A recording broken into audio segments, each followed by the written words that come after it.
Rairasi yona waktu weş, yona demo rin, demo selamet, demo behasret velat to azad, behasret zono azad, zono komün, pya, kolektif azad, dem baş, her vakt, dem şima weşim, rindin, başım, olim, şima selametim. Gel şarıma, milletima, Rayan bazên, xebatkarên, karkerên, şima sinînê, rindê, ewlê, selametê, şima ma persên, ma rindê, ma hewlê, ma selametê, kar û girê xwe guriyênê, xebitîyenê, karkênê, emel dane, renj dane, emek dane.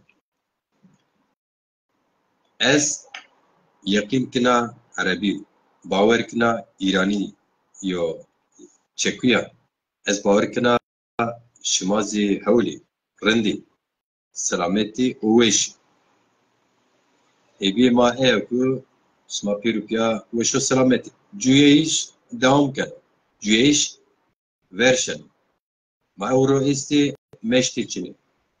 Her yo mara yo ambaz xwe, yo olvaz xwe, yo dost xwe, yo cîran xwe, yo xoceyê xwe, yo welhesir merdim xwe na dünya de xwe bedilinan, dünya û gerdûnê xwe bedilinan, mara benîkê rojîna mazî nirefte benîkê.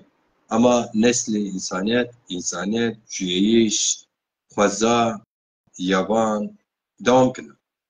Heta nefes ma bibe mazî beşkirî tem pozitif beşkir karê xwe dewam bike. Şarê ma milletê ma em bazên Ewrozê programu çêrin zazalarda parçalı yapı sosyolog Kadir Hocam'ın yazmış olduğu eserin 4. bölümünü açıyoruz ve ben programı açmışken sayın sosyolog emektarımız Kadir Eren Hocam'ı bekliyorum.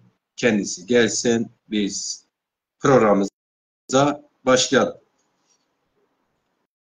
Bugünkü programımızın 4. bölümü ise daha çok Sefaviler döneminde ki 4. bölümü Sefavileri işliyoruz. Kitapta Sefaviler başlığında konuyu 4. konumuzu içeriyor. Onu işleyeceğiz. İlgi duyan her arkadaş, her hoca, her seyirci bu yayını şimdi zamanı varsa şimdi izler, daha sonra zamanı varsa daha sonra izler. Gerek bizim sayfalarımızı takip ederek izleyebilir, gerekse de yayın bitiminden sonra YouTube Gavan TV kanalına paylaşırım bu programı. Oradan takip edebilirsiniz, izleyebilirsiniz. Dostlarınızla birlikte ya da dostlarınızla paylaşır. Onlar da zaman buldukları zamanda izlerler. Evet, sayın takipçiler, biriniz bir yorum atın. Ben bir bakayım kim var, kim yok. Yorumlarda belli oluyor. Bu sosyal medya ağları her ayda zaman zaman farklı yaklaşımlarla güncellemeler sık sık değişiyor. O sebeple bazen oluyor ki sizi takip eden, seyreden kıymetli insanlarımızı göremeyebiliyorsunuz. Ancak yorum atsalar görebiliyorsunuz ya da kamera gönderseler bildirim geliyor. O sebeple şimdi kimler var, kimdir, nereden ben gerçekten göremiyorum. Sesim geliyor mu arkadaşlar? Takip eden arkadaşlar. Şimdi mesela Fatma Malkoç şairlerimizden canlı yayını izliyor. Hoş gelmişsiniz. Şıma Hayran Bey, Fatma Malkoç şair Erciyes'e. Yine İdris Kocakaya Gördüm, izliyor. Hoş gelmişsiniz. Yüksel Batı Bey, Batı Bay Mara izliyor. Yine hoş gelmişsiniz. Kadir Akdağ görüyorum. İzliyor. Hoş gelmişsiniz. Başka? Evet, ses geliyormuş. İdris Küçükkaya Koca diyor ki ses geliyorum. Evet, teşekkür ederim bu bildirim için. Şimdi saatimiz geldi. Sayın sosyologumuz Hıdır Eren Hocam da gelirse biz yayına başlarız. O zamana kadar yorumlarınızı alayım. Seyirci olan, daha doğrusu programı izleyen arkadaşların yorumları varsa yorumları alayım. Yine programa giriş yapan, takip eden siz kıymetli değerlerimizin isimlerinizi okuyabilirim. Program esnasında Sayın Hocamıza soru sorduktan sonra dikkat dağılmasın diye ben bizi yayını takip eden, yorum yapan, hatta soru soran siz değerli halkımızın sorularını, yorumlarınızı okuyamıyorum. Bunun tek nedeni biz bu imkanları, bu canlı yayın imkanları, benzeri yayınlarımızı ancak cep telefonları ya da bilgisayar üzerinde yapıyoruz. Dolayısıyla tek kişi yapıyoruz. Dolayısıyla her şeye yetişmeyebiliyoruz. Onu da anlayışla karşılayacağınıza inanıyorum. Evet. İdris Küçükkaya Hocam biraz bahsedin. Ne yapıyorsunuz? Siz diğer 3 programı takip ettiniz mi? İzleyebildiniz mi? Programlar çok önemlidir. Söz konusu programlarımız son dönemde, daha doğrusu 3 yılın emeği olan Zazalarda Parçalı Yapı kitabı, Hıdır Hocam'ın kitabı bu sene basıma verildi ve çıktı. Ben de zaten yeni okudum ve iyi bir çalışma olduğunu fark etti. Okul herkes de fark eder zaten. Nevzatlara beni izliyorsan bu saatte arama. Nevzat Kılıç aradı. Ben mecbur giriş yaptım. Sayın hocam, kıymetli hocam, saygıdeğer hocam, öncelikle iyi akşamlar. Sonrasıma Westmo. Sonrasıma xeyr bu. Şma çitore rinde inşallah. Mağurun dimi hak racı bu. Hova tane germa. Zobi rindim. Zobi rindim. Samne rinde. Hak rindko. Hızır paşte madde bu rindko inşallah. İnşallah, inşallah. Eğer marın bu neci ben orım. Sayın hocam biz hazırsak programımıza başlamadan önce tam da bunu isteyecektim. Tam böyle kalalım. Aynen böyle daha iyi. Çünkü az önce girişte daha çok lamba, tavan, oda tavanı görünüyordu. Şimdi tam iyidir hocam. Tam iyidir. Bu arada Ovacık'ta havalar nasıl? Serin. Serin olmaya başladı mı Ağustos'un? Bugün 4'üydü. Yani akşamları serin de sabahları bayağı sıcak. Yani akşamları biz Ovacık'ta olursak yorgan üstümüze atıyoruz yoksa batıdaki gibi sıcak mı? Yorgan. Aynen. Ben 22 yıldır Antalya'dayım. Bir dönem öyle denk geldi. Dükkanlar yıkılmıştı daha doğrusu. Ben o yüzden ilk kez yıllardır bu Ağustos ayında gitmiştim Karabıçan'a.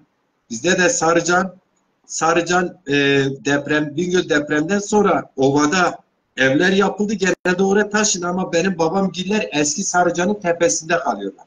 Biraz daha yukarı. O sebeple burada nemden nefes alamıyorduk. Orada Ağustos ayında yorgan örttüm üzerime de o aklıma geldi sordum. Aynen öyle. Doğru söylüyorsun. Eyvallah. Sayın hocam biz Zazalarda Parçalı Yapı bu 4. programımızdır. Takip edenler, daha sonra izleyenler bilir. Bugün ise biz 4. programımızı yapıyoruz. Öncelikle programa geçelim diyorum. Evet. Bu dördüncü bölümde hocam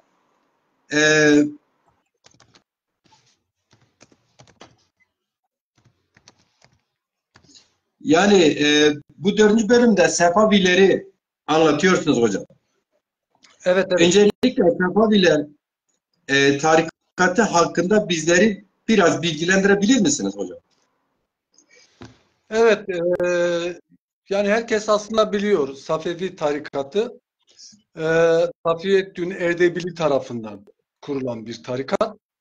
Zaten adını da o zattan alıyor. Ama bizi ilgilendiren boyutu bu Safevi tarikatının özellikle Şeyh Cüneyt'le başlayıp Şah Haydar'la ilerleyen, Şah İsmail'le zirveye ulaşan dönemi. Öncelikle Şeyh Cüneyt dönemine kadar neredeyse 150 yıllık bir süreçte İslam dünyasının hemen her köşesinde rastlanılan tarikatlardan hiçbir farkı yok Safevi tarikatının. Çünkü Şeyh Cüneyt'le birlikte dönüşüm başlıyor. Şeyh Cüneyt biliyorsunuz Erdebil'den ayrılıyor. Ayrılma amacı aslında bir devlet kurabilmek. Bu vesileyle de Anadolu'ya geliyor. Anadolu'daki müritlerini geziyor, dolaşıyor, propagandalar yapıyor. Ve o dönemde Uzun Hasan'la tanışıyor. Uzun Hasan'ın sarayında 3 yıl kalıyor hatta. O süreçte de Uzun Hasan'ın kız kardeşi Hatice Begüm'le evleniyor. Bu çok önemli bir şey. Çünkü arkadaşlar bilir, takipçileri bilir. Uzun Hasan aynı zamanda Roma İmparatorluğu'nun mirasçısı olarak kendini görür. Çünkü evli olduğu kadın Pontus Rumlarındandır. Uzun Hasan. Yani Hristiyan bir kadınla evlidir.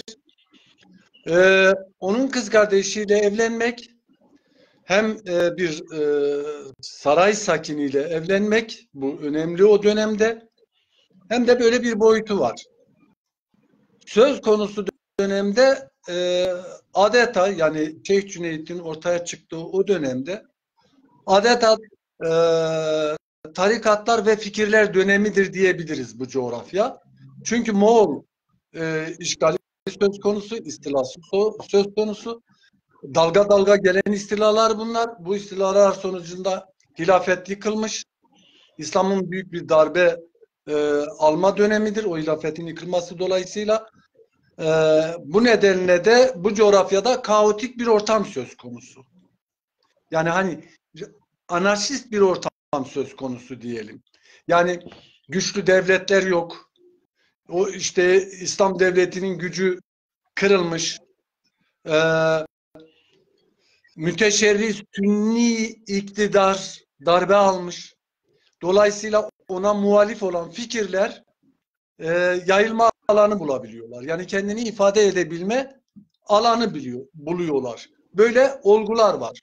Aslında bunları 3 başlık altında topluyoruz biz kitabımızda. Diyoruz ki birincisi bu dönemde Anadolu'da ve Trakya'da, o havaride Osmanlı saltanatının çöken bu ideolojinin ve gücün yeni temsilcisi olarak ortaya çıkışı söz konusu. Mesela bizde şey vardır. Dersim'de, iş Dersim'de. İşte kendine kırmaz der, kendinden olmayana tırk der. Yani yabancıya Türk der.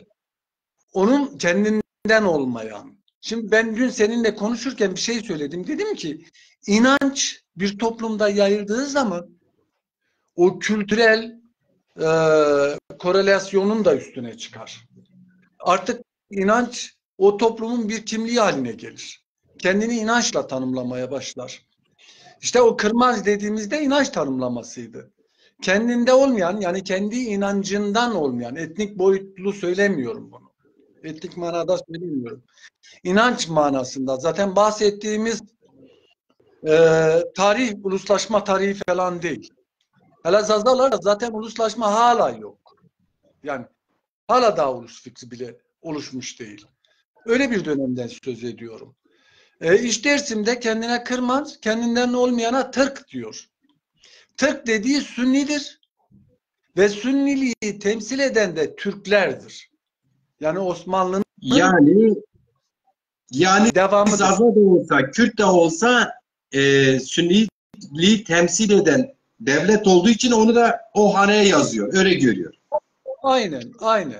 İşte Osmanlı saltanatının çöken bu ideolojinin ve gücün yeni temsilcisi olarak ortaya çıkması söz konusu bahsettiğim tarihlerde. İkinci olgu, geniş kitlelerde derin bir belirsizlik ve güvensizlik hakim olmaya başlıyor. Hani dedim ya, anarşi söz konusu oluyor. Otorite darbe almış, evet. Aldığı için aynen.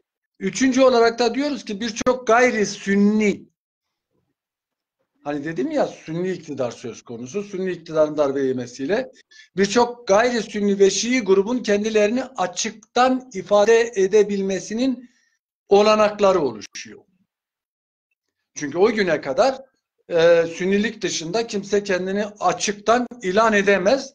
Kelle gider. Kolay değil. Ama böyle bir otorite boşluğu olunca kitlelerde bir güven oluşmaya başlıyor. Yani muhalif kitlelerde. Yani bastırılmış kitleler artık kendini açığa veriyor. Doğrusu. Daha iyi açıkladınız, sağ olun. İşte Sağ yine bu olun.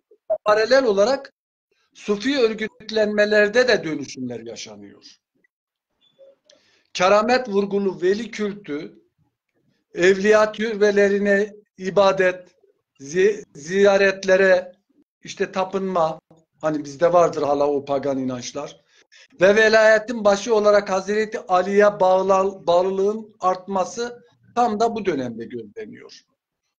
Çünkü biliyorsun o döneme kadar Ali ve Ali oğulları harici olarak nitelenir. Onlar hatta İslam dışı olarak görülür. Yani gerek Emeviler gerek Abbasiler döneminde onlara yoğun bir baskı, zulüm ve dışlama söz konusu.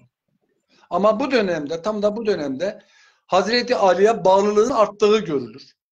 Dahası Safedi ailesi kendinin İmam Kazım'dan geldiğini iddia etmeye başlar. Evet.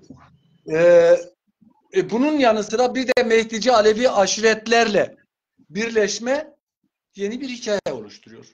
Çünkü Alevi aşiretlerde Mehdici bir inanç söz konusu.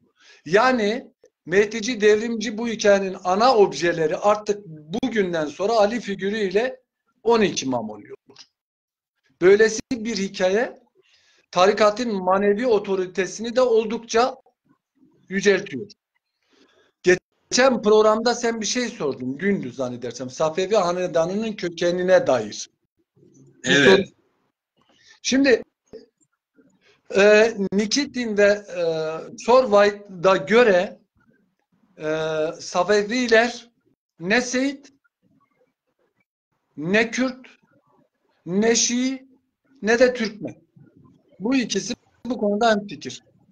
Hans Romer ise Şah İsmail'in etnik kökenini tarihçiler tarafından Türkmen olarak kabul edilmesini gerektirirken şu yüzden diyor Türkmen derler. Türkmen dili ve aşiret geleneği ile büyümesinden kaynaklıdır diyor. Yani anne tarafı Türk'tür sanırım. Hatice Begüm'ün oğlu Hatice Begüm'ün oğlu babası Şah Haydar. Şah Haydar şeyin yegeni, Uzun Hasan'ın yegeni. Yani Şeyh Cüneyt Uzun Hasan'ın kız kardeşiyle evli. Şah Haydar ondan doğma. Hatta yeri gelmişken onu da söyleyeyim. Şeyh Cüneyt'in sadece bir karısı yok. Birkaç karısı var.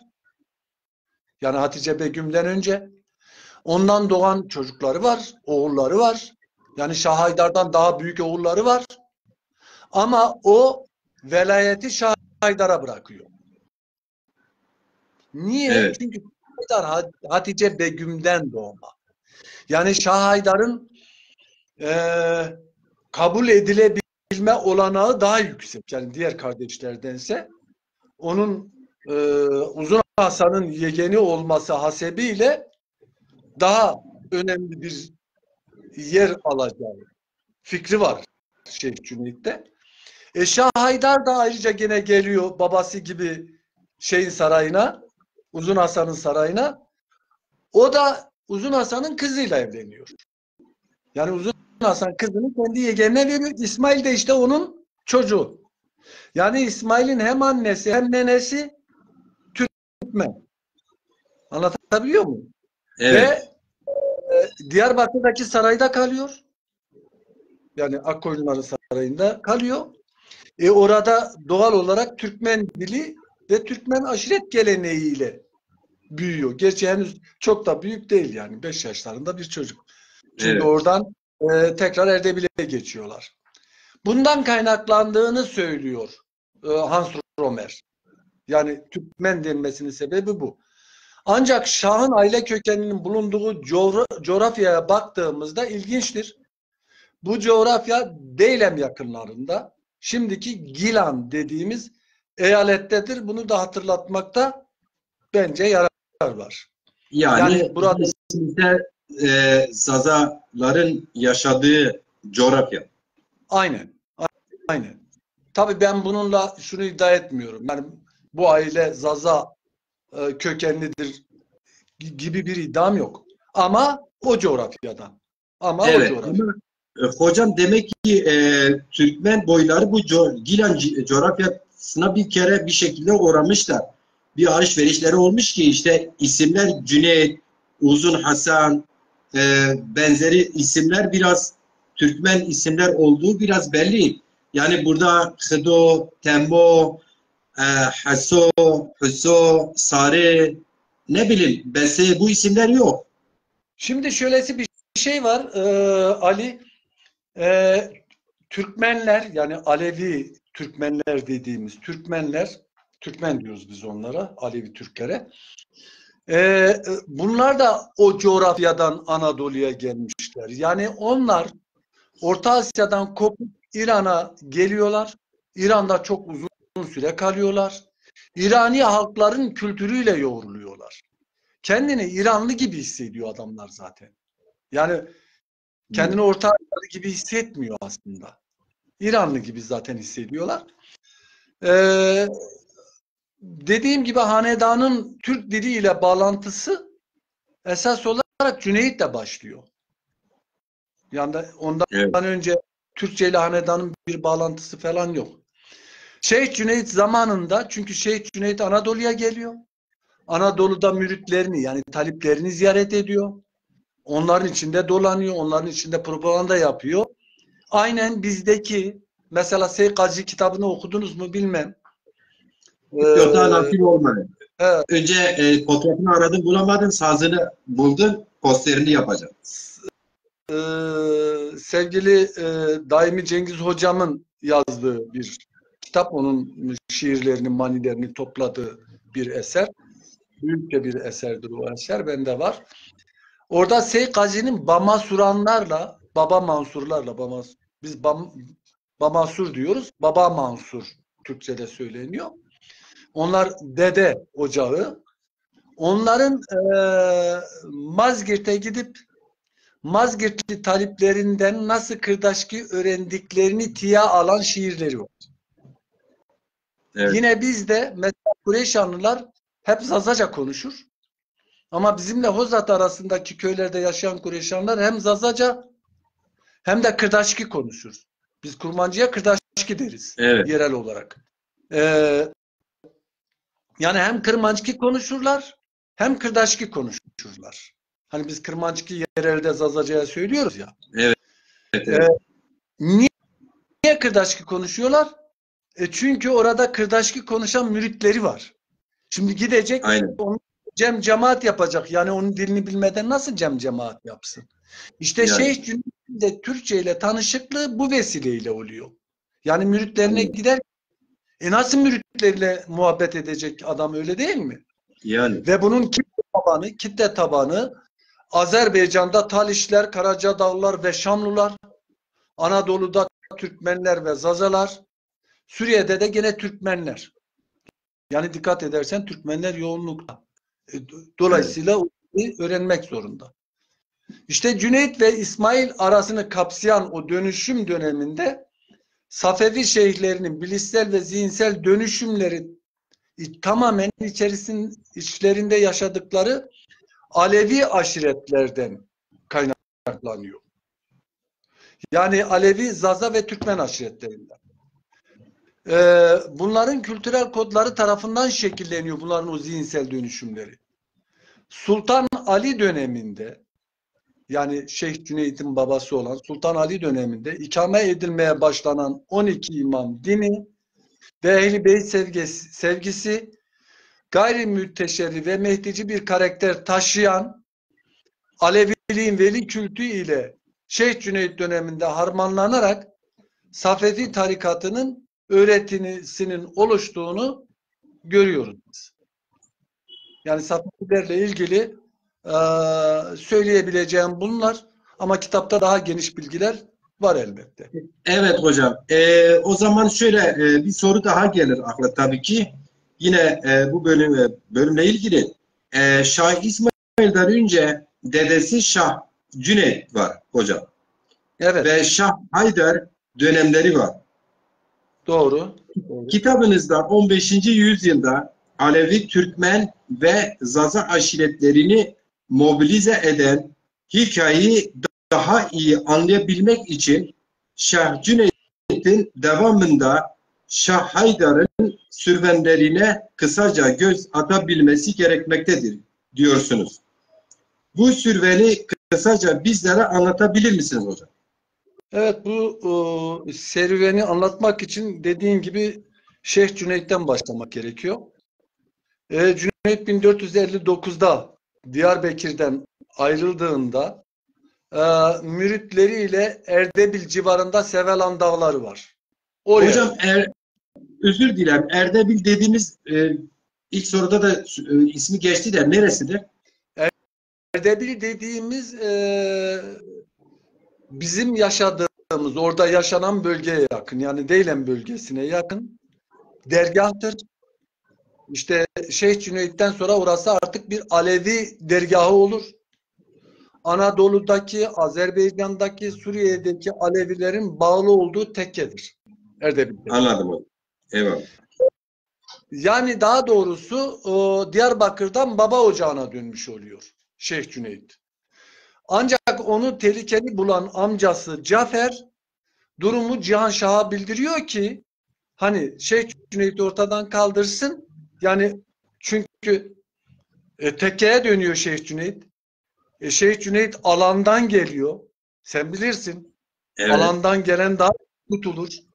Öyle olduğu zaman Cafer'in durumu tehlikeye düşecek. Şimdi orada tarikatın lideri Cafer.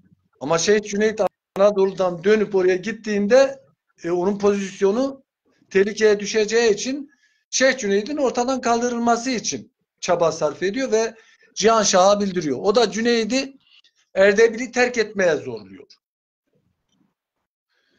En başından beri Cüneyt'te zaten devlet kurma isteği var. O niyetle Erdebil'den çıkmış Cüneyt. Bir kez daha Erdebil'i terke zorlanıyor.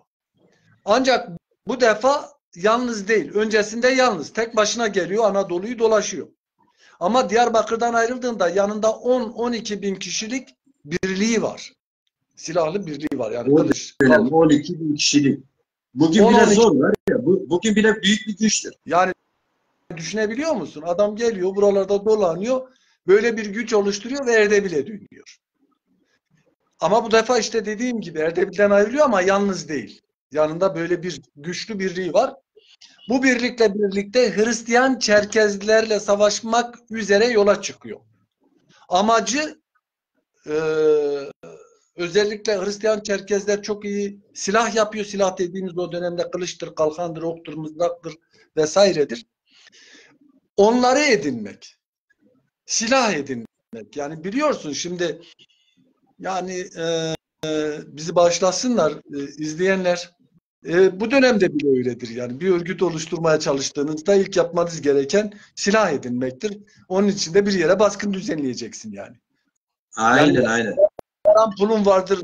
Para pul verirsin. Silah tüccarlarından silah alırsın. Ya da silah olan bir yeri gider basarsın, silah ele geçirirsin. Önce kadro ve sonra kadronun kullanacağı silah, araç gereç. İşte Cüneyt de bunu yapıyor. Ama Evet. Şirvanşah ülkesini geçerken orada Karabağ yakınlarında Şirvanşah Sultan Halil tarafından öldürülür. Yani o seferi yapamaz. Şimdi bunu özellikle Tarihi Kızılbaşan'a baktığımızda şöyle bir aktarı var Tarihi Kızılbaşan'da. Diyor ki, oradan okuyayım size isterseniz, şey olmasın, boşluk kalmasın diye. Hocam çok özür dilerim. Oradan İdris Küçükkaya Hoca diyor ki bir sorusu var. Sefaviler diyor eşittir Türkmen Alevilerle Zazaların bir yönetimi olabilir mi? Böyle bir ilişki var mı diyorlar.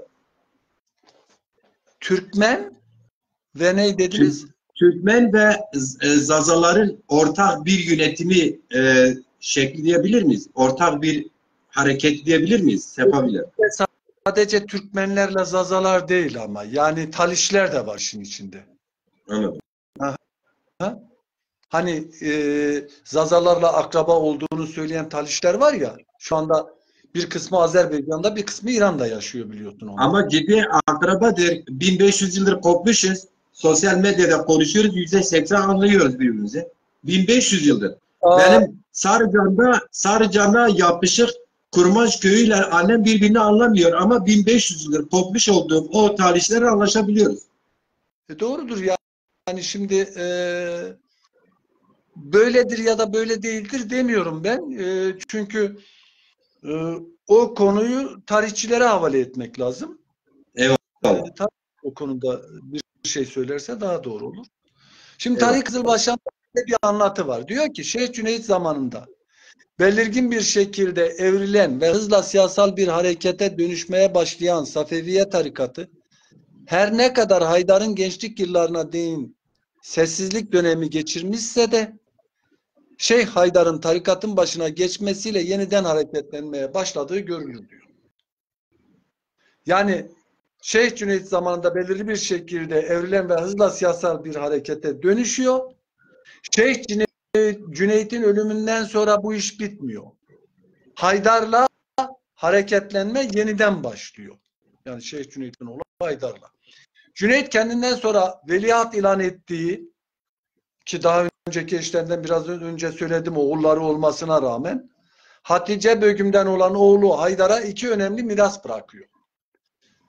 Birincisi tarikatın geleneksel pasifist sufilik anlayışı yerine, çünkü eskiden tarikat pasifist, sufi bir anlayışa sahip. Yani sufi velilerden oluşuyor. İnsanlar gidiyor orada tarikata. Sofi Tarikat bağlı olan, samimi bağlı olanlar demektir. Sofi. işte Eşli, hani aile, şu bu çıkar gözetmeksizin mürit. Sofi yani sade. bu pasifist sufiliğe anlayışı yerine Şeyh Cüneyt kendi oğluna Haydar'a miras olarak Alevi Mehdici mistik anlayışı bırakıyor. Mehdici anlayış biliyorsun, Evet. isyankar, savaşçıdır. İkincisi de Anadolu'da çok sayıda adanmış Alevi militan unsur bırakıyor miras olarak. Hani dedim ya, geliyor dolaşıyor 10-12 bin kişilik bir kitleyle, bir savaşçı kitleyle Erdebil'e dönüyor.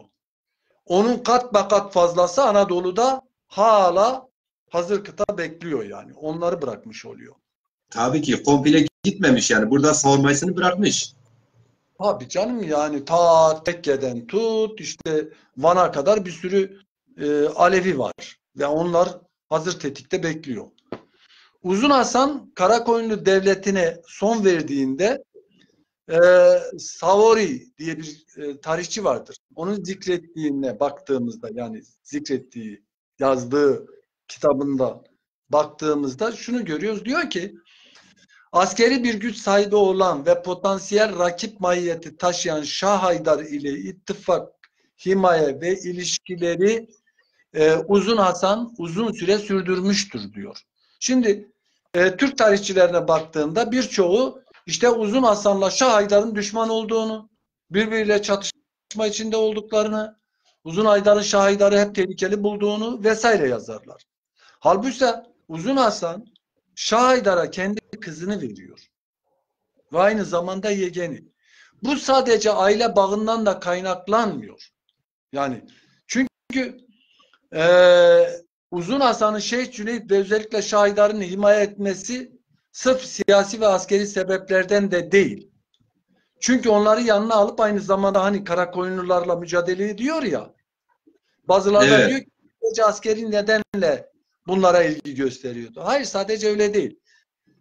İleride onu anlatıyorum ben ileriki sayfalarda. Şeyi anlatırken Akkoyunların inancını anlatırken, dini temayüllerini anlatırken, çünkü Türk tarihçileri onları böyle sünni, geleneksel sünni olarak anlatıyor Akkoyunluları.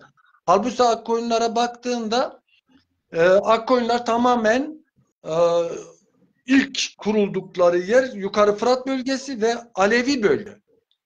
Yani kitle tabanı Alevi. Kitle tabanı Alevi olan bir otorite böyle sünnilik yapamaz. Yani öyle hani anlatıldığı gibi, Türk tarihçilerinin anlattığı gibi bir sünnilik yapamaz. Burada Safevi şeyhlerinin yol erkan propagandasındaki Uzun Hasan'ın üzerinde o propagandanın etkileri de söz konusu. Türk tarihçiler bunu gözden kaçırıyor. Ama burada Cortes bunu kendi eserinde uzun uzun aslında anlatıyor. Biz de oradan alıntılar yapmışız zaten. Şimdi orada Cortes şunu söylüyor. Mesela diyor ki bu Kızılbaş tacı diyor Şah Haydar döneminde yapılmış. Hatta ona Tacı Haydari deniyor. Uzun Hasan Haydar'dan o tacdan kendisine de göndermesini istiyor ve Uzun Hasan Kızılbaş tacını takıyor kafasına. Şimdi bunu kafasına takıyorsa bu ne demektir? Bu onun aslında Alevi tabana bir mesajıdır. Çünkü Alevi tabanın üzerinde oturtmuş devletini. Safevi kitaplarında Şeyh Cüneyt ve Şah Haydar'dan pek söz edilmez. Çünkü onlar Şah Tahmas döneminde yazılmaya başlanmış. Şah Tahmas döneminden sonra da müteşerri 12 İmam Şiasının resmi mezhep olarak kabul edilme dönemidir. Yani Şeyh Cüneyt ve Şah Haydar'ın, hatta Şah İsmail'in 12 İmam Şiasıyla uzaktan yakından ilişkileri yok. Onun için de özellikle Cüneyt ve Şah Haydar'dan o dönemde yazılan eserlerde söz edilmiyor. Yani Safevi kitaplarında, normalde Safevi kitaplarında en çok söz edilmesi lazım. Ama göremezsiniz. Sebebi başka nedenleri var mıdır? Onun da sorgulanması lazım. O ayrı. Şimdi Şah Haydar özellikle hem cesareti hem de söylemleriyle Alevi kitlesi içerisinde büyük bir güven ediniyor ve müthiş böyle yüce. Venedikli elçi Caterino Zeno Şah Haydar için şunu söylüyor. Diyor ki herkes tarafından bir veli ve neredeyse kutsal biri olarak görülür. Haydar bir veli veya mürşit veya bir peygamberdi onların nezdinde. Yani kendi kitle tabanında. O İslam dini için de Ali'nin Ömer'e üstün olduğunu savunan ilk kişidir diyor. İslam alemi içerisinde Ali'nin Ömer'e üstün olduğunu savunan ilk kişidir. Böyle bir öğretiyi taşıdı, getirdi diyor. Bu sayede çok sayıda mürit ve sempatizan kazandı diyor. Dolayısıyla gerçekten Şah Haydar dönemi oldukça önemli. Yani Şeyh Cüneyt ve Şah Haydar'ı onun için işlemek gerekiyor. Yani bu olayı anlamak babında. Hocam burada bir virgül. Şimdi Akkoyunlar, Karakoyunlardan sık sık bahsediliyor bu kitapta. Takipçiler şunu söylüyor. Bu Akkoyunlar, Karakoyunlar kimdir? Yani niye Akkoyun, Karakoyun? Burada yine Türklük mü var? Yoksa? Tabii yani şimdi Akkoyunlar dediğiniz Bayındır aşireti. Evet. bazı tarihçiler Bayındırlı Devleti derler. Akkoyunlu Devleti demezler. Bayındırlı Devleti derler. Neresi oluyor coğrafya olarak? Neresi değil, Bayındır hanedandır. Bayındır bir aşirettir. Bayındırlı Evet. aşirettendir Uzun Hasan. Dedi, daha önce anlattım. Akkoyunlularda, Karakoyunlularda her ikisi de aşiret konfederasyonu. Yani orada bir tane aşiret yoktur. Evet Birçok hocam. Tamam. aşiretinden oluşmuştur. Ama bir tane aşiret önderdir. Öyle olur zaten yani. Bütün Tabii, tabii, aşiretler tabii. bütün aşiretler olursa zaten o zaman aşiret konfederasyonu olmaz yani. İlla ki aşiretlerden birisi başat olacak. İşte o başat güç Akkoyunlar dediğimizde biraz önce dediğim Uzun Hasan'ın bağlı olduğu Bayındır aşiretidir. Öbür tarafta da Karakoyunlular vardır. Bu taraftaki Akkoyunlularda daha çok Zaza ve Türkmen Alevileri yer alıyor. Öbür tarafta da daha çok Arap ve Kürt aşiretleri yer alıyor. Yani Karakoyunlularda da. Anladım. Zaten geçmiş bütün hanedan, yönetim, imparatorluklar e, çoklu aşiretler federasyonunun birliğidir. Hı hı. Med de böyledir, Pers de böyledir, Roma da böyledir. Ne bileyim yani genelde böyledir. E, Tek etnik yapı değildir. Sanırım söylesek yanlış söylemiş olmayız hocam. Pardon, Ali İdris Küçükkaya. Yavuz Evet, ile evet. Şah arasındaki mücadele Sünni Osmanlı Kürt ile Alevi Zaza Türkmenleri mücadelesi midir? Zazaların bu savaşlardan sonra Sünnileşmesi gibi bir durum söz konusu mudur? Evet diyebiliriz, söyleyebiliriz. Söylenebilir. Eyvallah.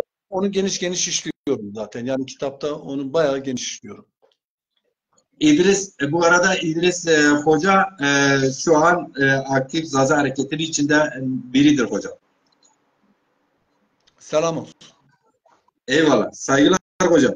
Peki hocam üçüncü soruya izninizle eğer ek bir şey bu bağlamda bir şey söylemek istemiyorsanız üçüncü soruya geçelim mi? Buyurun. Buyurun, buyurun. Üçüncü sorumuz şöyledir hocam. Sefaviler derken akla ilk gelen Şah İsmail'dir. Şah İsmail Alevi cemaati içerisinde o derecede değil mi? O dönemde adeta Mehdi yerine konulmaktadır. Değil mi hocam? Evet, evet, onu anlatıyorum. Kitapta bundan bahsediyorsunuz. Aha. Şah İsmail'i bu derecede mitleştiren hikayesinden biraz söz edebilir miyiz? İstiyorum. Bu hikayede neyin nesidir? E, Yani öyle bir gerçeklik vardır ki burada hocam.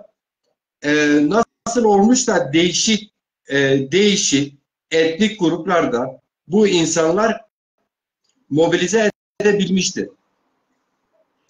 Evet, şimdi Şah İsmail nasıl oldu da bu kadar değişik etnik gruplardan insanları mobilize edebildi? Aynen odur hocam. Biraz uzun geldi bana biraz şey yaptım. Doğrudur. Aynen öyle hocam. Yani bir hikayenizin olması gerekiyor zaten. Bir hikayeniz yoksa kimseyi mobilize edemezsiniz. Bu bugün için de geçerli. Her zaman için geçerli. Ha, yani Bugün bu şimdi, programın bir hikayesi vardır. Zazalarda parçalı yapı olmasa bu programda yapamaz. şimdi Zazaların eğer e, Zaza halkına, Zaza kitlesine, Zaza aydınlarının sunacağı bir hikayeleri yoksa haybeden bir örgütlülük içine hiç girmesinler. Yani önce bir hikaye sunmanız gerekiyor. Ama çok önemli. Var mı böyle bir hikayemiz? Onu anlatmaya çalışıyor bir yerde kitapta. Artık bundan sonra Zazaların da bir hikayesi olacak. Eyvallah. Büyük ihtimalle. Durum onu gösteriyor. Yani ben bir sosyal bilimci olarak hani gözlemliyorum. Ben kendi gözlemlerimi söylüyorum. Yani niyetimi değil. Gözlemlerimi söylüyorum. İdris Yani Küçük benim niyetim, Hoca teşekkür ediyor sorunuza ve soruya verdiğin cevabınızdan dolayı. yani benim niyetime bakarsanız benim niyetim çok farklı. Yani benim düşünce dünyam da çok farklı. Algı dünyam da çok farklı. O başka bir şey. O benim özel dünya. Ama Eyvallah. yaptığım sistemler artık bu yüzyıla görünen o ki Zazalarda damgasını vuracak ama önemli bir ihtiyaçlar var. Önemli bir hikaye yazmak Kolay gerekiyor. olmayacak. Zaza 100 yıl olacak ama kolay olmayacak. Şimdi sorunuza dönersem Tarihi Kızılbaşları'na yine başvuracağız, referans alacağız o kitabı. Orada şöyle bir anlatısı var. Diyor ki Akkoyunlu Uzun Hasan'ın vefatı Şah Haydar'ın büyük bir destekçiyi kaybetmesine ve şartların aleyhine gelişmesine yol açtığını görürüz diyor. Hani biraz önce dedim, diyorlardı ki Şah Haydar'la Uzun Hasan çatışma içerisinde. Türk tarihçilerinin bir kısmı. Halbuki Tarihi Kızılbaşan tam tersini söylüyor. 1488'de Şirvanşahlarla giriştiği savaşta Akkoyunluların da dahil olmasıyla Şah Haydar öldürülüyor. Yani Uzun Hasan öldükten sonra onun varisleri, onun oğulları Şah Haydar'ı kendine tehdit görüyorlar. Dolayısıyla Şirvanşahlara yardım ediyorlar ve Şah Haydar'ı katlediyorlar. Kızılbaşlar ikinci defa şeyhlerini kaybetmiş oluyorlar. Birincisinde Şeyh Cüneyt'ti, ikincisinde Şah Haydar. Ama ortaya çıkan gerçek hem Şeyh Cüneyd'in hem de Şah Haydar'ın yanında aşkla, canla, başla savaşan Kızılbaşların tam bir savaş makinasına dönüşmeye başladığıdır. Onlar Hazreti Ali'den kaynaklanan imametin Safevi ailesinde yeniden zuhur edeceğine kalpten inanıyorlar. Yani Şeyh Cüneyd'in ve Şah Haydar'ın propagandası bunu onlara yerleştirmiş. Onlar bu konuda emin ve inançlı. Bu yüzden babası öldürüldüğünde henüz 4-5 yaşında olan Şah İsmail, biliyorsun Sultan Ali var abisi, o Evet. kardeşini alıp Erdebil'e kaçmak isterken yolda öldürülüyor ve İsmail'e imameti teslim ediyor. İsmail'den daha büyük bir kardeşi daha var ama onu değil. Ona teslim ediyor ve onu yanındaki muhafızlarına emanet edip onu korumalarını istiyor. İşte Alevi kitlesinin 4-5 yaşındaki çocuğa bu derece bağlı olması, onu korumaları, onun huruç çağrısına kayıtsız şartsız uymaları bunu gösteriyor. O dönemde işte 1498'de Bingöl yaylalarına geliyor, biliyorsun, Tercan'a. Orada kuruyor. Daha 12-13 yaşında. Onun geldiğini duyan Ustacalı, Karacadağlı, Afşarlı, Rumlu, Dulkadirli, Şamlı, Kaçarlı, Varsaklı, hatta Tekeli aşiretleri, Zaza ve Türkmen aşiretleri tarafından türküler söylenerek, hatta ayaklar yere vurularak rap rap rap rap o şekilde karşılanıyor Şah İsmail. Bu küçük bir şey değil. Yani bunlar nasıl mobilize oldukları, yeni bir hikayenin ortaya çıkmak üzere olduğu aşikar.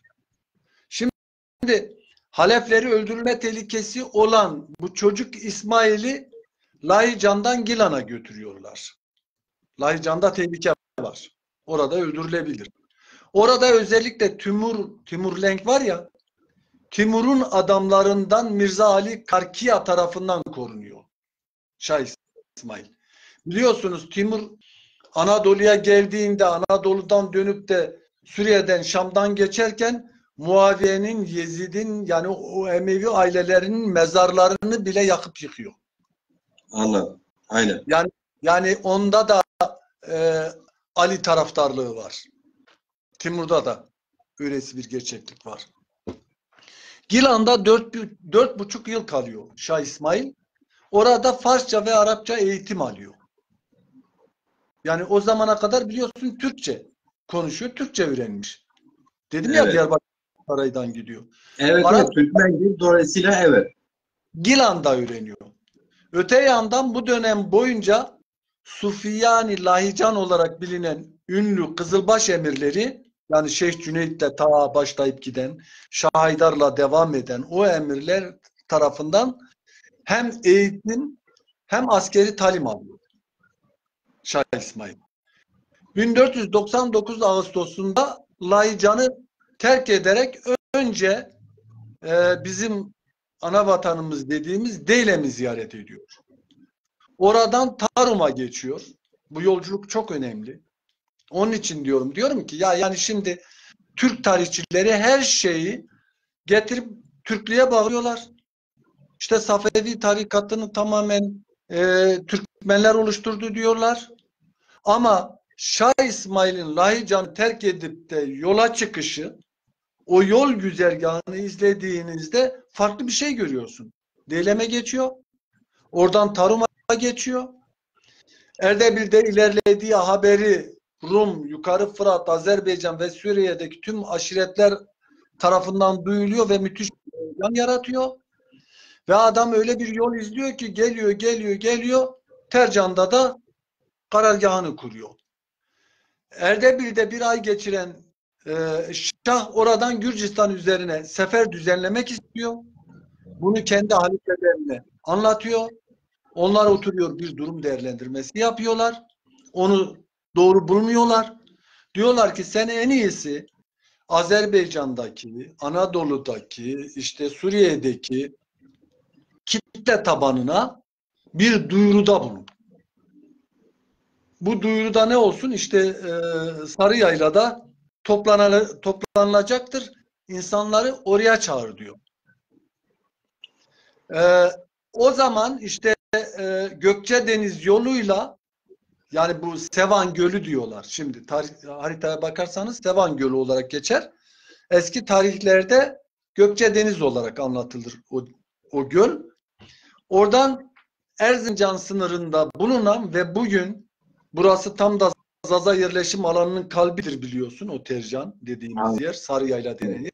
Oraya gitmesine salık veriyorlar. Çünkü onun taliplerinin yurtlarına en yakın olan bölge orasıdır. Aynı güzergahı Sümer'de deklare ediyor, Rozanonim'inde de anlatılıyor. Yani bu güzergah. Ya bu güzergahtan eminiz. Burada bir de şu var. Mesela Dersim'den Tekman'a, Barto'ya, Hınıs'a giden Zazalar bir kısmı 250-300 yıl diyor, bir kısmı 400-500 yıl önce diyor. Dersim'den buraya geldik biz diyorlar. Acaba bu gelişin öyküsünün bu Safevi tarikatına gidip katılmayla bir alakası var mıdır? Bence onun da araştırılması gerekir. Yani Belli ki vardır. Belli ki vardır. Yani tam da bu yıllarda bu yer değişimleri muhtemelen öyle bir gerçeklik vardır diye düşünüyorum ben kendi adıma. aynen.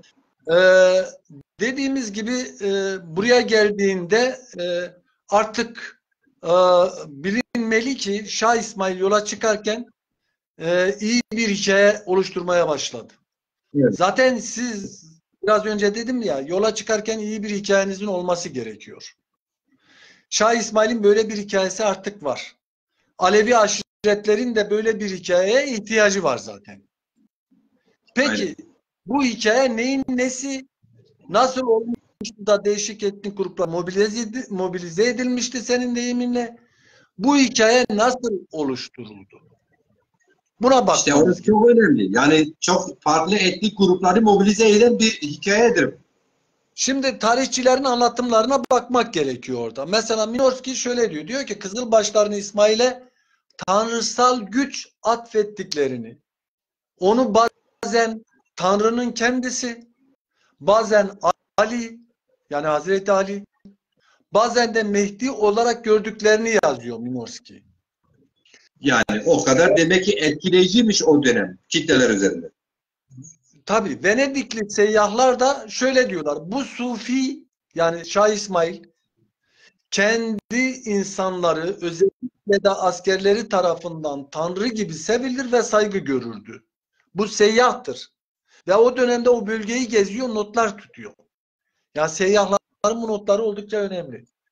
Heterojen bir yapıya sahip olan Safevi devletinde çeşitli milletlere mensup insanları bir arada tutmaya çalışan Şah İsmail, halkın mücadele heyecanını canlı tutmak için şiirlerini çokça kullanıyor.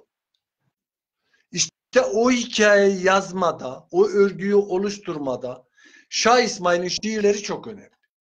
Bunun için Yani aynı zamanda şairdir. Abi Şah Hatayi mahlasıyla yazıyor ya. Onun için Şah Evet, evet. İsmail'lerine mutlaka ve mutlaka bakılması gerekir. Bunu Mehmet Emin Bars da anlatır. Der ki Şah İsmail hem halifeleri hem de şiirleri vasıtasıyla kendisini Anadolu'daki Konar, Göçer, Alevi, Türkmen halkına Mehdi olarak tanıtmıştır. Tabi bunlar Türk yazarlar olduğu için hemen Alevi, Türkmen halkına. Hani sanki başka Alevi kimse yok gibi. Aynen. Hani şimdi Kürtler de şöyle bir şeye başladılar ya, Alevi Rahak inancı. Kürt Alevi Rahak inancı. Yani Alevi Rahak inancı bir Kürt inancıdır. Demek ki Alevi Rahak da varmış. Öyle bir Rahak mı var? Yani Rahak, hani dersimde anlatılır ya Rahak. Anlıyorum. Hocam ben anladım da şunu diyorum. Demek ki Alevi'de Rahak Rahak da mı var? Yani hak, haksız. Öyle bir yani karşıtı yok ki yani böyle bir şey. Bilmiyorum. İşte Saygı duyuyorum tabii ki de. şunu söylemeye çalışıyorum. Türk yazarların Türk milliyetçiliğinden sıyrılamamaları, objektif olamamaları onları mesela böyle bir cümle kurmaya zorluyor. Yani ne diyor? Şah İsmail hem halifeleri hem de şiirleri vasıtasıyla kendisini Anadolu'daki Konar, Göçer, Alevi, Türkmen halkına Mehdi olarak tanıtmıştır. İyi de peki bu adam niye özellikle Zaza bölgelerini dolaşıyor peki? Yani bu Zazalar Şah İsmail'den sonra mı bu bölgeye geldiler? Ondan önce burada yok muydular? Eğer vardı iseler bunlara da kendini tanıtmıştır. Yani. Onu anlatmaya çalışıyorum. Aynısını Kürt siyaseti de bir başka biçimde yapıyor. Onu söylemeye çalıştım. Eyvallah. Şimdi Şah İsmail'in şiirlerine baktığımızda o şiirlerinde nübüvvetin ve velayetin sırrının sahibidir. Yani Şah İsmail. Şöyle diyor mesela şiirinin birinde. Diyor ki nübüvvet mendedür sırrı velayet Muhammed Mustafa'nın perveriye. Bir başka şiirinde yine Hazreti Muhammed'in nurunu Hazreti Ali'nin de sırrını taşıdığını söylüyor. Onu da şöyle anlatıyor. Diyor ki Muhammed nurumdan Ali sırrından hakikat bahri işre gevherem men. Bu bakımdan kimse onun cihana gelişini bir zamana bağlamamalıdır. Yani o ezelden beri vardır. Şah dediği Hazreti Ali'dir. Yani Hazreti Ali'nin emriyle gelmiştir. Şah İsmail kendini öyle tanıtıyor kitlelere. Diyor ki ezel gelmişem şah emri ile sakınma gil cihana şimdi geldim. Sakınma gil. Yani sanma ki cihana şimdi geldim. Şah İsmail cihan sevdasından uzak olduğunu anlatmaya çalışıyor. Zamanın kutbu yani Mehdisi olarak o her iki alemin de sahibidir. Yani her iki dünyanın da sahibi olarak kendini tanıtıyor. Güneş ve ay onun emrindedir. Şiirlerine baktığında. Şöyle diyor mesela. Menem ol faili mutlak gidirler. Menüm hükümdedir hurşid ile mah. Şimdi burada hurşid ve mahın anlamını biliyoruz değil mi? Yani güneşle ay. Benim emrimdedir. Şah İsmail'in ezelden beri var olduğunu, insan bedeniyle göründüğünü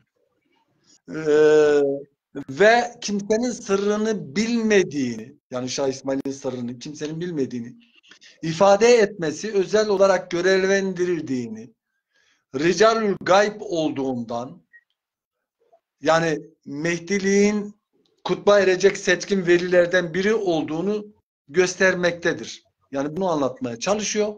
Ve şöyle diyor ki girdim Adem cüsmüne Kimsene bilmez sırrımı, men bu Beytulillah içinde ta ezelden var idim.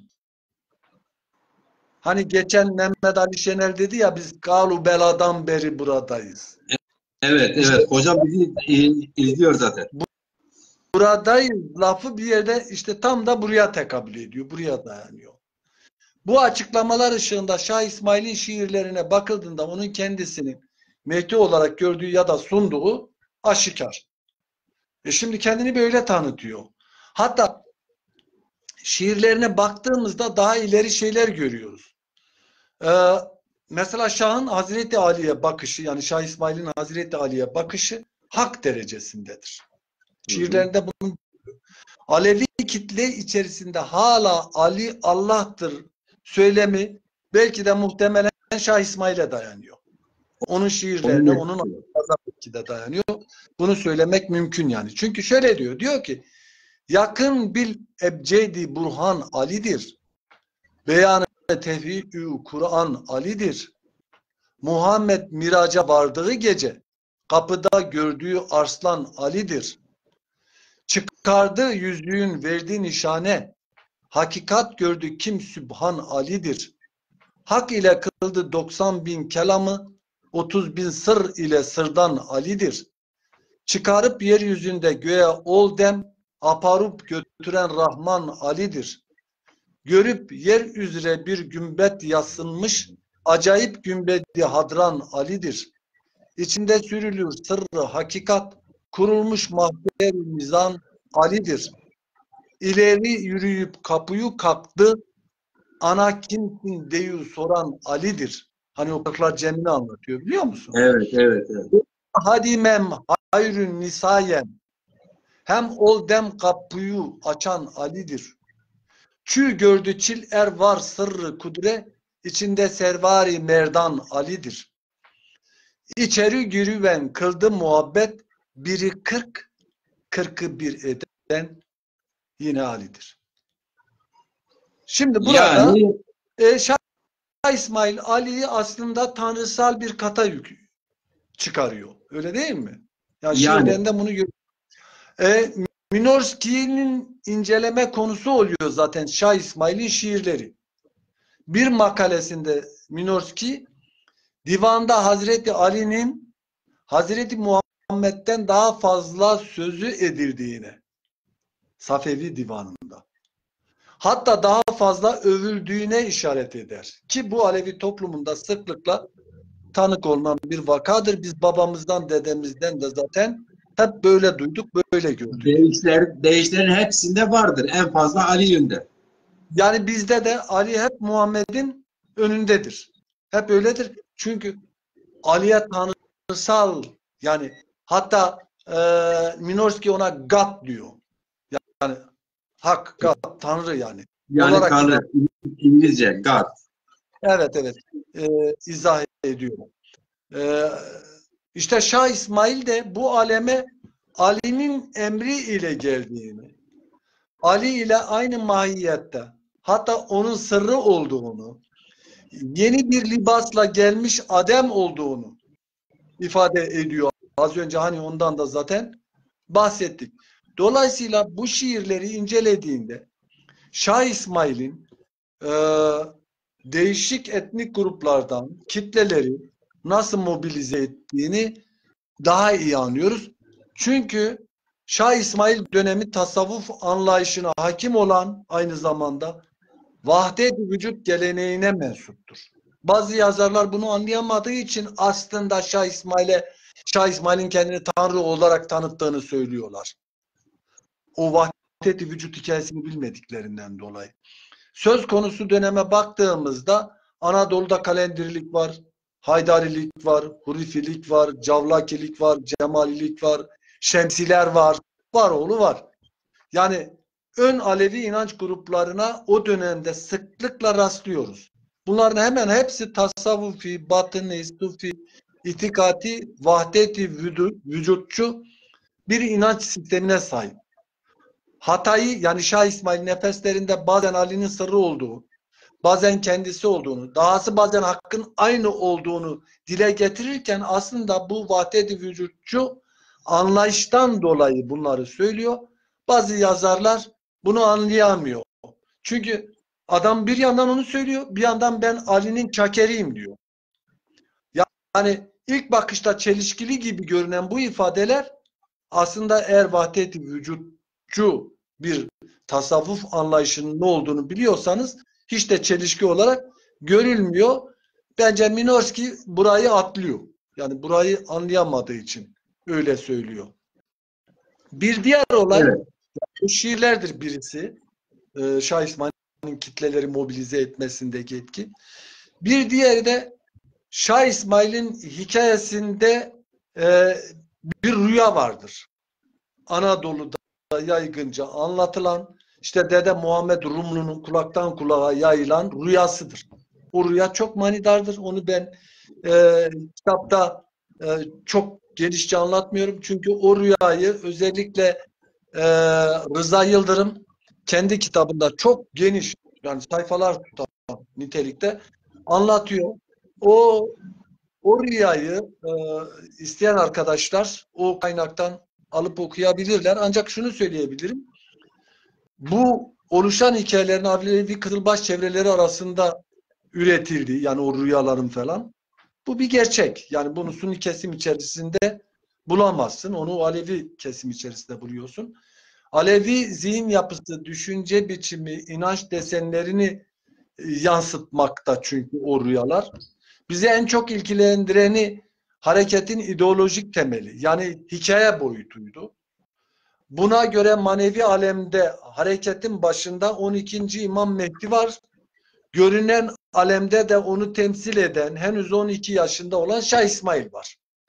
Hurucun ana misyonu yeryüzünde zulmü temizlemek yolunda, yani hani biz rahat diyoruz ya, olanların adalet ve huzur içinde yaşamlarını temin edeceğinin garantisini veriyor Şah İsmail.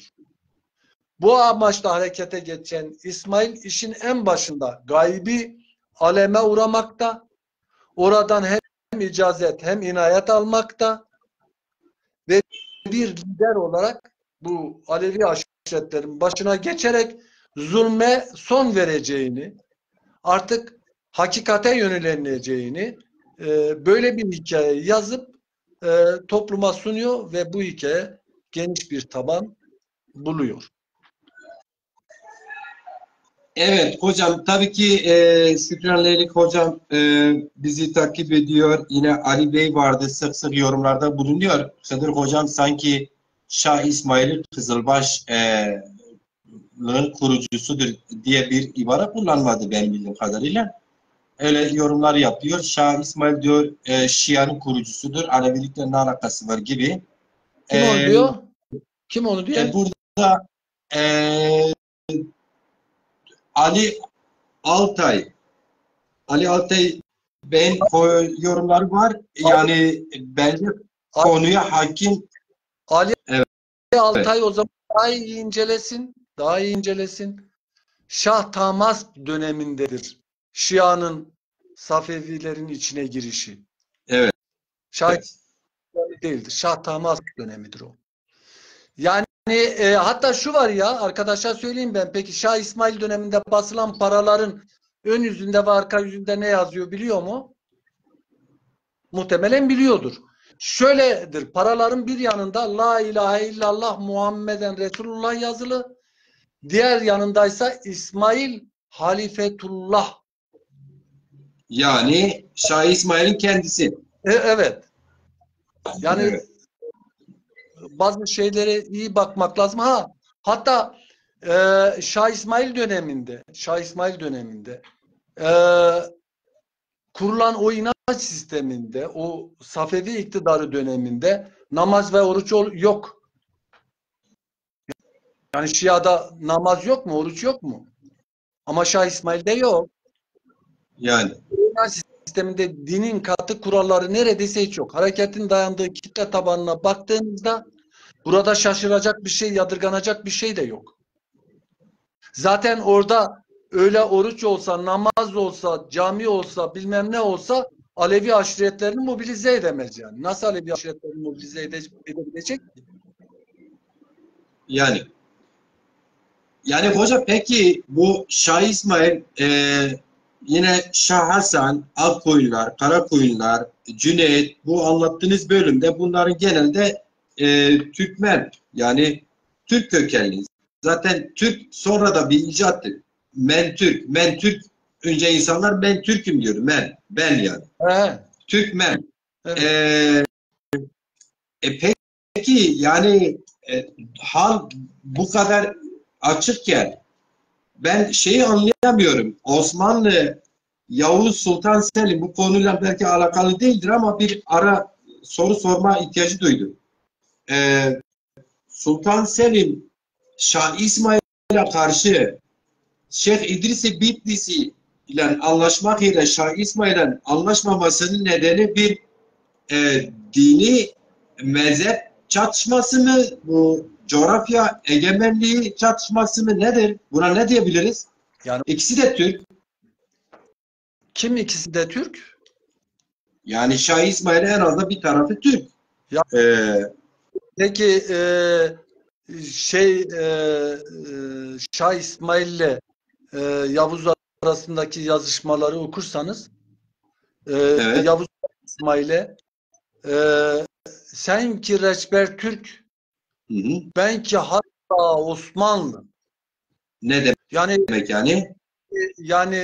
Yavuz kendini Türk görmüyor ki. Osmanlı görüyor. Doğru. Anladım. Yani Anladım. hem öyle yani hem de o dönemde sadece etnisiteye bağlamak ya da sadece mezhebe bağlamak çok doğru değil. Siz bir yerde egemen olmak istiyorsunuz, öyle değil mi? Evet, evet. O yerde egemen olmak isterken de belirli politikalar benimseyeceksiniz, Uyguluyorsunuz. yürüteceksiniz. Bu politikalarda zaman zaman dini de kullanırsınız. Zaman zaman mezhebi de kullanırsınız. Zaman zaman etnisiteyi de kullanırsınız. Başka şeyleri de kullanırsınız. Öyle değil midir? Öyledir. Şimdi Tarihte hep öyle olmuştur. Yani yer gelmiştir. Biliyorsunuz ben medrese okumuş bir insanım. Yani Kur'an-ı Kerim bilirim. O İslami savaşlar dönemini bilirim. Hz. Muhammed yaptığı müşriklerle anlaşmalar var. Barış tabii yani anlaşmaları. İdris-i Bitlisi de sadece Sunni olduğu için Yavuz'la ittifak kurmuyor. Sosyal Yani olaylar zaman için tek nedenli olmaz. Sosyal olaylar daima çok nedenlidir. Bir tek nedenle bir sosyal olayı açıklamaya çalışırsak bu sosyal bilimlere de ters bir tutum olur zaten. Öyle şey yok. Birçok nedeni var onun. Ona bakarsanız başta İsmail'le yazışıyor İdris-i Bitlisi. O kiminle sarayda hocam? Şah İsmail'le. Aynen. Zaten Şah İsmail mi ağır gelir yoksa Osmanlı mı ağır gelir? Hangisi daha fazla taviz verir? Osmanlı diyor ki sen diyor benden yana ol şu coğrafyayı genişlet diyor adına da Kürdistan eyaleti koyalım. Yani şöyle bir şey var. Şimdi o kadarını söylemeyeyim de yani benim okumalarımda gördüğüm şey şu. Kendisi zaten Akkoyunluların İran'daki sarayında görevli bir adam. Yani Safeviler Akkoyunlu iktidarına son verip Safevi iktidarını kurduklarında Akkoyunlular iktidarına son verildiği için bu da Akkoyunlu sarayında önemli bir zat olduğu için kaçıyor zaten. Ama aynı zamanda tekrar o saraya da dönmek istiyor. Bu yüzden de yazışmaları var. Ama sadece Şah İsmail'le yazışmıyor, aynı zamanda Yavuz'la da yazışıyor. Sonuçta kendi çıkarını Yavuz'dan yana görüyor ve Yavuz'un safında yer alıyor. Bunun için de 15 tane Kürt aşiretini örgütlüyor. Yavuz'un safına geçiyor. Şah İsmail'in safında olsaydı belki de Çaldıran'da Şah İsmail galip gelecekti. Onu bilemiyoruz. Ama hocam görünen bu Ali Altay Bey sık sık yorum yazıyor da belki siz görmüyorsanız işte bir yorum daha size aktarayım. Aleviler diyor Semavi dinleri red ettikleri için diyor katledildiler, yakıldılar. Var mı öyle bir gerçek? Bu arkadaş Ali Bey şey mi sosyolog mu, tarihçi mi? Hangi bilgilerle bu yorumu yapıyor? Siz bu yorumlar size yabancı geliyor mu yoksa hocam? Ya yani şimdi şöylesi bir şey var. Aleviler biraz muhalif bir kitle.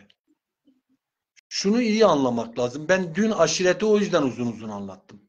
Yani bu işte bunlar, bu arkadaşın yazdıkları anlaşılsın aslında. Yani Evet. Alevi sadece onun dediği gibi semavi dinleri reddettikleri için değil, aynı zamanda aşiret sistemini devam ettirmek istedikleri için katliama uğruyorlar. Çünkü merkezi sistemi kabul etmiyorlar. Onu reddediyorlar. Ona karşı çıkıyorlar. Yani biraz önce dedim ya, bir sosyal olayı bir tek nedene bağlayamayız. Onun birçok nedeni var. Onların tahlil edilip Evet. hepsinin de ortaya konması lazım. Eyvallah. Hocam izninizle son soruya geçelim mi? Evet. Dün aşiretleri uzun anlattınız ama bugün Sefaviler aşiretleri aştı. Onu söyleyeyim zaman olarak. Ben dün 14 dakika farkla bir başka sosyal medyaya video atamadım. Uzundu diye. 60 dakikaya açtı mı atamıyorsun. Ama YouTube fark etmiyor. Oralara atabiliyorsun hocam. Şimdi de Şuraya açtı. geleceğim. Şimdi, Efendim. şimdi de açtı. Şimdiden açtı. Dünü açmadı henüz ama o bir başka ismini vermeyeyim. Sosyal medya var. Orada 60 dakikaya üstü kabul etmiyor paylaşımı. Anladım. Sait Çiğak hocam bizi takip ediyor. Hoş gelmişler. Yine birçok kıymetli hocalarımız vardı. Mustafa Demirci hoca takip ediyordu. Bülent Karabulut hoca takip ediyor. Hoş gelmişsiniz. Ben tabii ki hocam yine Mehmet Veli Topan Elazığ'da, Ahmet Koyuner hoca Siverek'ten, Fahri Pamukçuk hocam Alanya'dan, Şükran Leylik hocam bilmiyorum nereden takip ediyorlardı. Özür dilerim ben sizin isimlerinizi zikredemedim. Gerçekten program önemli. Sizler de zaten programın önemini sanırım daha çok dinlemek istediğiniz için takip ediyorsunuz. Sayın Sosyolog Sıdır Eren hocamızı. O sebeple de yine Hasan Hayri Hoca bizi takip ediyor. Almanya'dan Murat Özçelik Beldelim Antalya'dan takip ediyor. Hepiniz saygılar sevgiler. Mehmet Sarı yine takip ediyor. Selahattin Yıldız Beldelimiz yine takip ediyor. Benim tanıdıklarımı böyle şey yapıyorum, ifade ediyorum. Kusura bakmasın kimse. Mehmet Kadir'i takip ediyor. Mehmet Kadir Hoca. Vedat Kaymak hocayı takip ediyor. Baki Aydın Ceylanlı takip ediyor. Laj Ozan Beşaran takip ediyor beldelimiz. Abdullah Gürbüz beldelimiz takip ediyor. İsmail Baytemur yine takip ediyor. Dün de evvelki günde takip ettiği gibi. Salih Gürbüz yine beldelimiz takip ediyor. Ali Mahmutoğlu beldelimiz takip ediyor. Mehmet Şanar hocamız takip ediyor. Zaza Pres hocamız takip ediyor. Yusuf Güler hocamız takip ediyor yayını. Hasan Baturey takip ediyor. Burhan Balat takip ediyor. Evet, özür dilerim. Madem ki isimleri okumaya başladım, bitireyim hocam. Özür dilerim. Sonra üçüncü Fatma Malkoç şairimizi söylemiştik. Evet, şimdilik bu kadarını gördüm. İsmini zikredemedim. Hocalarımız yine yayınımızı dinleyen diğer hocalarımıza özür diliyorum. Hocam son soru olarak şöyle, kitabınızda söz ederken beni bu kitabı yazmaya zorlayan nedenlerden biri de Sefavi saltanatını oluşturan aşiretlerden hep bahsedilirken hep Türkmen aşiretleri olarak da söz edilmesinden dolayıdır. Belli ki Şah İsmail'e katılan kabile ve aşiretler üzerinde de bir çalışma yürütüyorsunuz hocam. Bugünkü programımızı bu aşiretlerle bitirelim. Ne diyorsunuz? Olur elbette. Senin soruna başka bir soru ile girizgah yapayım istiyorum. Eyvallah. Yani İsmail'e geçerken hangi güzergahı neden seçmişti? Bunu düşünmemiz gerekiyor. Az önce de onu dile getirdim. İsmail'in yukarı Fırat bölgesine geliş güzergahına baktığımızda Araslu, Afşar, Dulkadirli'den gelen gruplar ta Gökçedeniz, o Sevan Gölü var ya, orada İsmail'e katılıyorlar. Oradan İsmail'le birlikte batıya yönelip, yani Anadolu'ya yönelip Mogan düzlüğünde gelen diğer aşiretlerle birleşip Kağızman yolu üzerinden Tercan'a varıyorlar ve Tercan'da Sarıkaya yaylasında çadırlarını kuruyorlar. Tercan ile Bingöl arasında bu yaylada tam 2 ay kalıyor Şah İsmail. Yakın çevredeki Zaza aşiretlerinin çoğu burada İsmail'i beklemektedir. Ayrıca Sivas, Amasya, Tokat, Kırşehir, Diyarbakır ve Akkoyunlu bölgelerinde yaşayan kimi Kızılbaş aşiretleri gelip Dersim, Erzincan ve Çapakçor, Zaza ve Türkmen aşiretleriyle birleşerek burada Şah İsmail'in birliklerine katılıyorlar. Yani batıdan ta yukarı Fırat'a Şah İsmail'e katılmak için giden Kızılbaş Alevi Türkmen aşiretler bahsediyor değil mi? Antalya'dan, batıdan yani. İşte 1500 yılı yaz aylarında Sarıkaya Yaylası öylesi bir şeye sahne oluyor ki, evet. Özellikle İran genelde ise Orta Doğu tarihinin akışını değiştirecek bir olaya tanıklık edecektir Sarı Yayla dediğimiz o düzlük. Her bakımdan görkemli bir kurultay, hem de henüz 13 yaşında olan çocuk yaşta Mürşid-i Kamil'in önderliğinde toplanacak ve Safevi Kızılbaş ordusu yeni yapının artık tamamen bir aşiret konfederasyonu niteliği kazanacağı hususunda şüpheye yer bırakmayacak kadar net orta yerde duruyor. Yani karşımızda duruyor. Bu Kızılbaş Aşiret Konfederasyonu'nun artık tamamen dönüşmüş bulunan Safevi tarikatının ve mürit kitlesinin omurgasını oluşturacağı aşikar. Yani bundan sonra hani sen bir demiştin ya aşiretlerin kurduğu bir devlet var mıdır diye sormuştun, hatırlıyor musun? Evet, İşte evet. O devletlerden birinin temelleri Sarıyayla'da atılıyor. Oradaki kurultayda atılıyor. Birkaç yıl sonra İran'ı yönetecek askeri aristokrasinin çekirdeği tam da bu yaylada atılıyor. Yani Sarıkaya Yaylası'nda atılıyor. O yıl Tercan'a giden Kızılbaş aşiretleri ve çocukları 1501'den sonra artık Safevi Devleti'nin ordusunu oluşturan kişilerdir. Safevi toplumu içinde artık askeri aristokrasiyi de bu ailelerin çocukları oluşturuyor.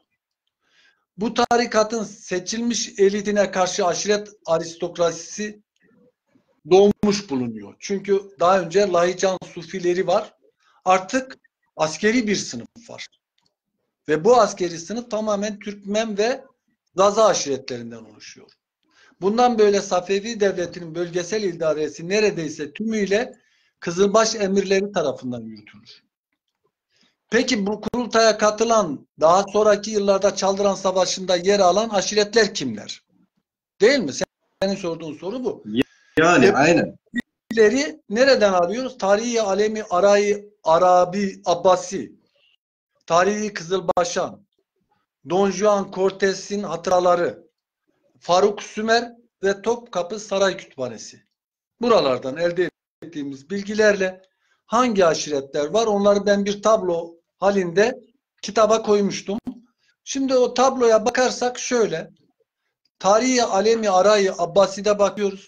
Şamlu, Ustaclu, Türkmen, Rumlu, Dulkadirli, Afşar, Kaçar, Tekelü, Talış aşiretleri, Alpavut, Çerpüşlü, Kürt aşiretleri, Çekeni, Baruki, Çekenli, Çağatay, Şeyh oğulları.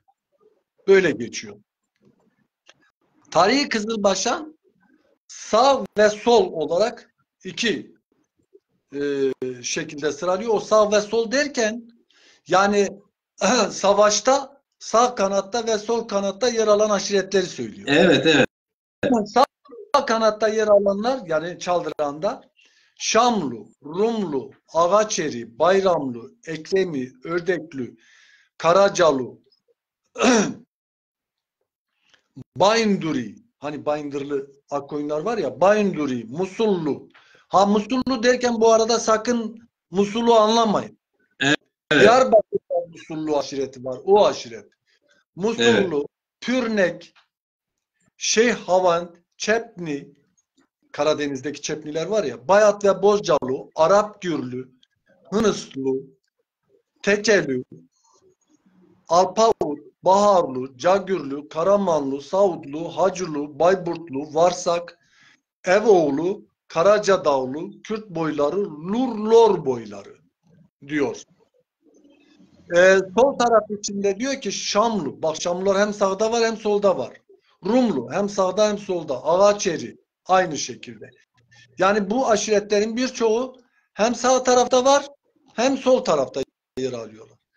Cortes Don Juan'ın çizelgesine baktığında Ustaclu, Şamlu, Afşar, Türkmen, Bayat, Tekelü, Harmandalı, Dulkadirli, Kaçar, Karamanlı, Bayburtlu, İspirli, Oryatlılar, Çavuşlular, Çemişgezekli, Sarızolaklı, Karabacaklı, Baraklı, Cuinirli, Kırklı, Bozcalı, Hacı Fakihli, Hamzalı, Solaklı, Muhammedlu, Karaçomaklı, Karakoyunlu, Gözü Beyazlı, Peyüklü, İnallı, Kuh Gileyalı diye sıralıyor.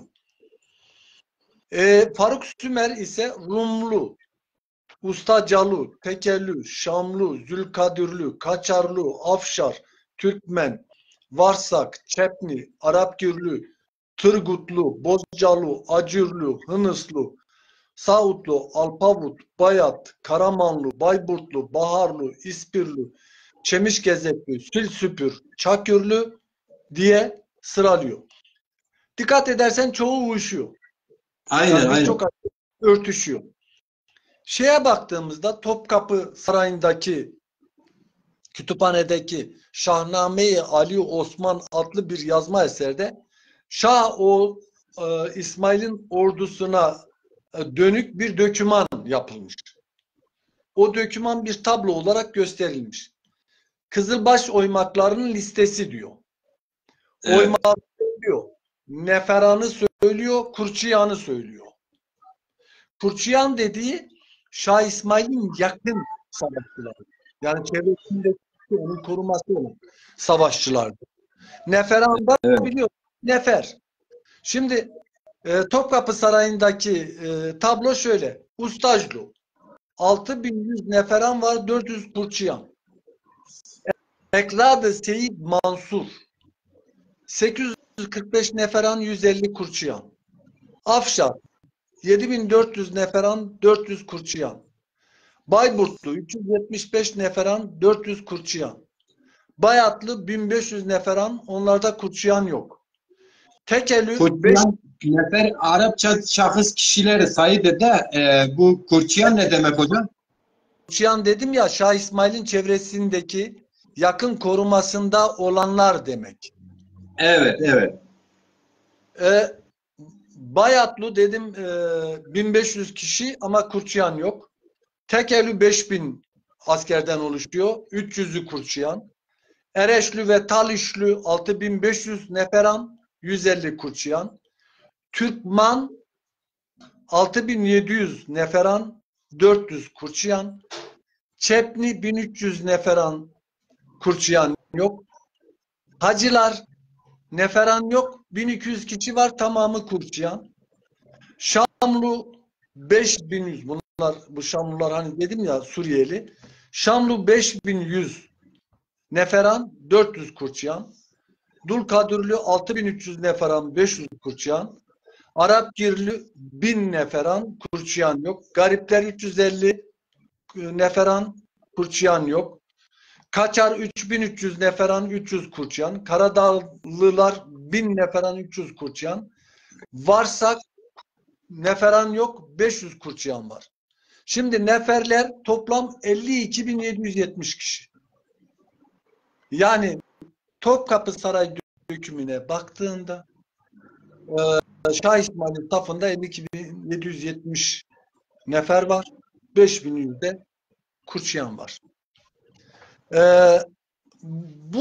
Bunlar geniş olarak anlatıyorum aslında. Hani bu aşiretleri kısaca anlatacak olursam, Şamlı olarak Osmanlı kayıtlarında yer alanlar Halep Türkmenleri. Karamanlı aşireti denen aşiretin aslında Anadolu'daki Karaman'la hiçbir alakası yok.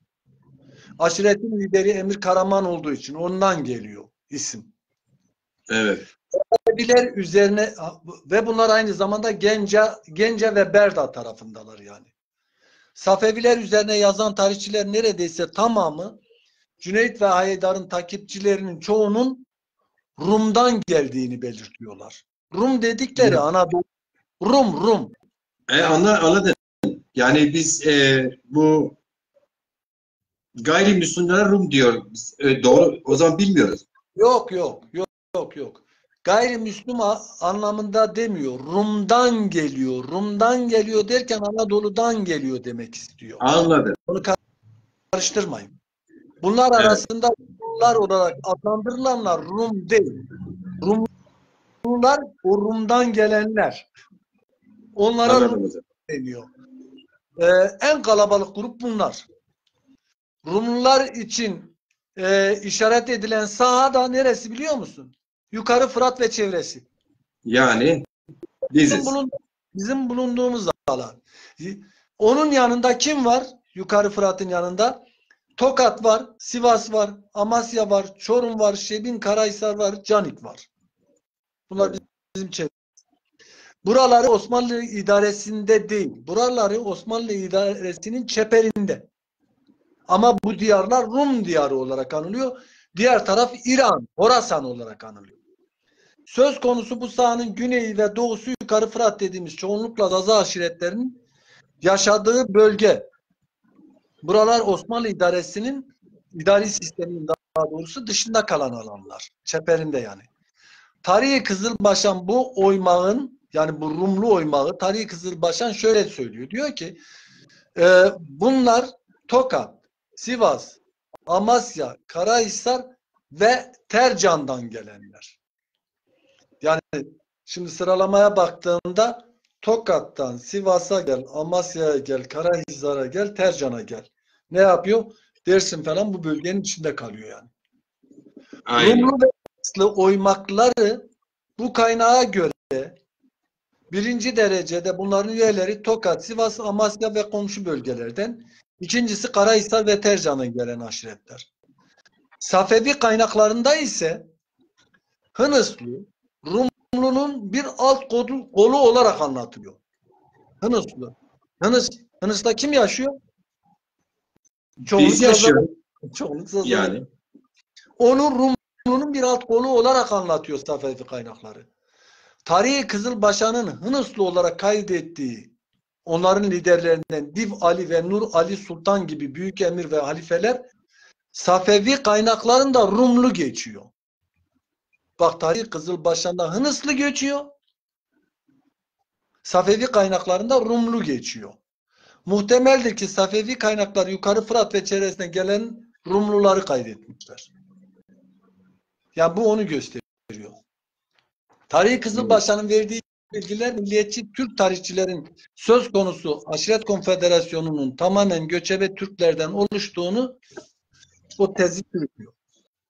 O tezde düşüyor. Bu kesim daha dün denecek yakın tarihe kadar Desimli aşiretlerden kurulan milis birlikleri Erzincan'ı 1917 sonrasında 18'de hani ele geçiriyor ya işte başlarında falan da var ya Dersimli aşiretlerden kurulan milis birlikleri Erzincan'ı ele geçiriyor.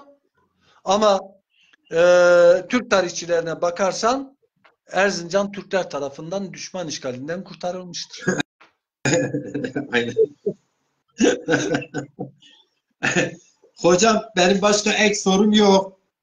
Teşekkür ederim. Verimli bir yayın olduğuna inanıyorum. Başarılar dilerim. Biz önümüzdeki hafta sonu cumartesi pazar 2 bölüm daha bu zazalarda parçalı yapı işleyeceğiz ve her ilerleyen bölümlerde daha fazla bizi alakadar eden bölümler önümüze çıkar. Bizi takip etmeye devam etsin arkadaşlar. Bu arada Ali Şanlı arkadaş da hoş geldi. Selamun aleyküm diyor. Aleyküm selam. Kendisi verekli. Bu sıralar bizim hareketimizin 5-6 aydır aktif çalışanlardan biri hocam. Peki hocam ekleyecek bir şey var mı? Ya ekleyecek bir şeyim yok. Sadece izleyenlerden, dinleyicilerden bir af dilemiş olmam lazım. Bugün biraz kendimi de fark ediyorum. Tutuktum. Çünkü 2 tane cenazeye katıldım. Birisi geçmişte çok yakın arkadaşımdı. Biri de çok yakın arkadaşımın abisiydi. Onların cenazesindeydim. Akşam ancak gelebildim.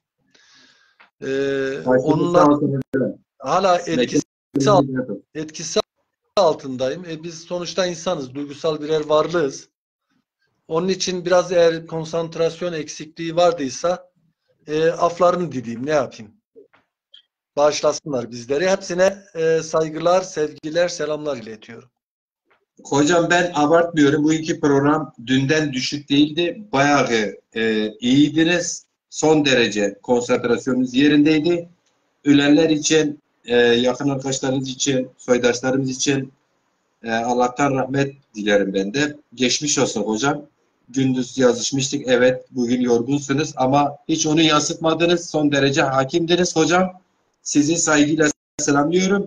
O arkadaş aslında bana yönelik bir bir sistemi vardı. Ali Bey soru sormak, sual etmek ile tarihçi mi olmak gerekiyor falan. Affedersiniz, özür dilerim demişti falan.